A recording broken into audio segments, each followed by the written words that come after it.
салом дӯстон, номи ман Дерен ва ман сухангӯи сафарати амрико мебошам.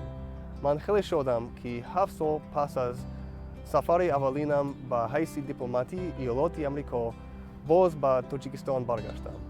Дар солҳои 2010 то 2012 ман дар бисёр мавзеъҳои зебоманзари Тоҷикистон кор ва сайрогашт мекардам ва аз меҳмоннавозии халқи Тоҷикистон шиносоӣ пайдо намудам. ин аксҳо аз сафарҳои гузаштаи ман мебошанд. оё шумо ин ҷойҳоро шинохтед? ман инчунин дар мамлакатҳои Руминия, Афғонистон ва Русия кор кардаам.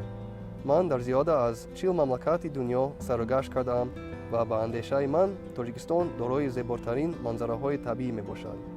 ман, ҳамсарам Рима ва 2 фарзандам аз ташриф ба Тоҷикистон бисёр шодем. якоякӣ шуморо ба пайгирӣ намудани саҳифаҳои иҷтимоии сафрат даъват мекунам. дар он ҷо шумо маълумот оид ба барномаҳои мубодилавӣ, чорабиниҳои фарҳангӣ, грантҳо, раводид ва мақолаҳо дар бораи Амрико дастрас мекунед.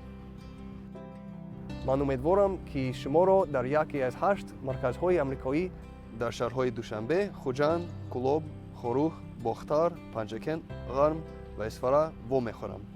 шояд баъзеи шуморо дар фестивали Говайро иснаи 14-15 сентябр баргузор мегардад мебинам. саломат бошед то вохӯриҳои оянда.